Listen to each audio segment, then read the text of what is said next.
मेवात को तरह तरह के एंगल से बदनाम करने का सिलसिला बदस्तूर जारी है।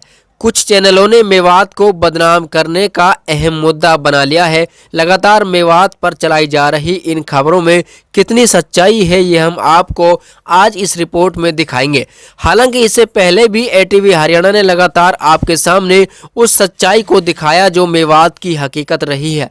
मेवात की सच्चाई दिखाने का हमारा ये अभियान लगातार जारी रहेगा। बस इसके लिए आपको खबरों को शेयर करने की ज़रूरत है ताकि मेवात को बदनाम करने वाले लोगों तक ये सच्चाई पहुंच सके।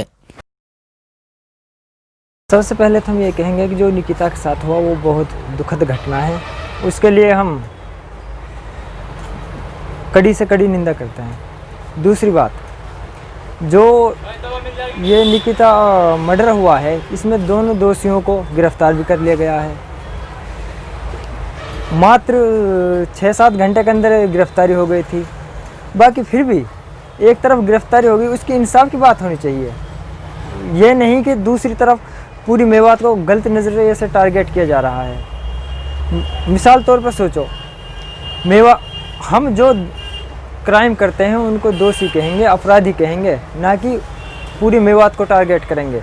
पूरी मेवात में तो हज़ारों किस्म के लोग रहते हैं, कोई अच्छा भी है कोई बुरा भी है। ये नहीं होता कि हम जैसे मेवात को टारगेट बुराई की तरफ धकेलते हैं। मेवात में बहुत पब्लिक अच्छा काम भी तो करती है, उनको क्यों उजागर नहीं किया जाता? उनको भी तो उजागर करना चाहिए।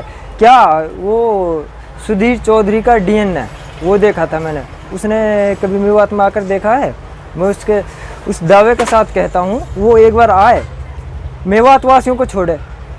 मेवात के अंदर गवर्नमेंट स्कूलों में, कॉलेजों में, हॉस्पिटलों में जो अदर डिस्ट्रिक्ट के कर्मचारी जॉब कर रहे हैं उनसे पूछे, उनसे रिव्यू लें। वो जो रिव्यू दें तब हम मानेंगे हाँ मेवात गलत है। लेकिन मेवात गलत नहीं है, सुधीर चौधरी है सिर्फ और सिर्फ अफवाह फैला रहा है। मेवात को गलत नज़रिए से टारगेट किया जा रहा है। मैं तो बस यही कहूँगा कि सुधीर चौधरी साहब से पहले मामले की अच्छी तरह जांच की जाए। पहले सोच समझ लिया करो, उसके बाद कोई टारगेट किसी भी कम्युनिटी पर या किसी भी डिस्ट्रिक्ट पर टारगेट किया करो। क्या फरीदाबाद मेवात में लगता है? वो सुनने में वो सोंध का है, वो सोंध को मेवात में टारगेट करता है। जब क्राइम हो जाता है तो सोंध मेवात में आ जाता है। अगर वहाँ पर कुछ वैसा हो जाता है तो हम तो पलवल डिस्ट्रिक्ट के हैं, उस टाइम मेवात को क्यों नहीं याद करते हैं? उस टाइम भी तो मेवात को याद करने चाहिए इन लोगों को। गलत काम के लिए मेवात, काम होता घर में नाम आ जाता मेवात का, कांड होता गुड़गांव में नाम आ जाता मेवात का। वैसे तो गुड़गांव का साइबर सिटी, चमकती धमकती सिटी के नाम से जाने जाते हैं। उस टाइम क्यों नहीं कहते ये भी मेवात का हिस्सा है? सिर्फ क्राइम के लिए मेवात।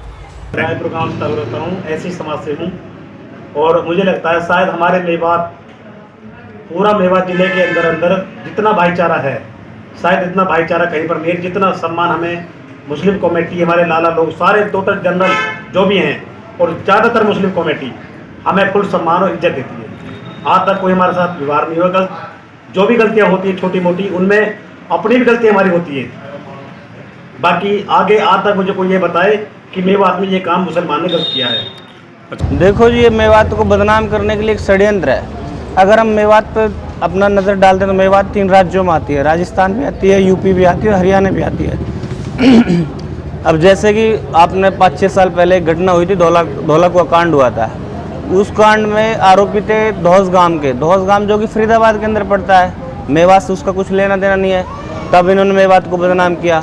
अब रही बात इसकी निकिता वाले कांड की, निकिता वाला कांड कहाँ? रोज़ का मेव गाँव लगता है गुड़गांव के अंदर। तो गुड़गांव और मेवात में अलग अलग बहुत फ़र्क है। गुड़गांव अलग है, मेवात अलग है।